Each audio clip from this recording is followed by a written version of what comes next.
Hello అండి. నేను భూమిక ప్లేకి వచ్చాను ఇక్కడ. ఇది నా ఫస్ట్ ప్లే యాక్చువల్‌గా చూడడం లైవ్‌గా. నాకు చాలా నచ్చింది. అసలు ఎక్స్‌పెక్ట్ చేయలేదు ఇంత ఉంటదని. I can feel my emotions. నాకు చూసినప్పుడు నవ్వొచ్చింది. లాస్ట్ ఎండింగ్ క్లైమాక్స్ బాగా ఏడుపు కూడా వచ్చింది. అండ్ లాస్ట్‌లో వచ్చే ఆ scene it will be like one of the iconic scenes I would సే.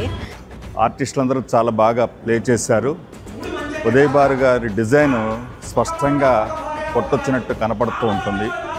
ఆయన ముద్ర, ఆయన స్టైలు, ఆయన పర్ఫార్మెన్స్, అంటే యాక్టర్స్ చేత చేయించే తీరు ఇవన్నీ కూడా న్యాచురాలిటీకి చాలా దగ్గరగా ఉంటూ అప్పుడప్పుడు మధ్య మధ్యలో అబ్బురుపరుస్తూనే ఉంటుంది. కళారంగము కాసులతోనే ముడిపడి ఉన్న ఈ రోజుల్లో నాటక రంగాన్ని భావితరానికి అందిస్తూ ఇలాంటి యంగ్స్టర్స్ అందరూ ఈరోజు ఇంత మంచి నాటకం వేయడం చూసిన తర్వాత రియల్లీ మాకు గూస్ బంప్స్ వచ్చాయి.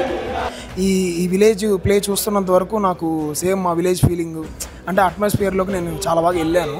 ఇంక నుంచి ఎప్పుడైనా కానీ ఇలాంటి ప్లే అనేది జరిగినా ఈ భూమిక థియేటర్ తరపున కానీ లేకపోతే ఉదయ్ భాను గారి ప్లేస్ కానీ నెక్స్ట్ నుంచి ఈ స్టోరీ లైన్తో కానీ ఇలా ఎప్పుడు వచ్చినా కానీ మళ్ళీ విజిట్ చేస్తాను ఖచ్చితంగా. The way the direction is screenplay కానీ అసలు మేము డీప్లీ ఇన్వాల్వ్ అయిపోయినాము. And for sure we will keep visiting and we keep coming to the show and we will spread a word of mouth as well.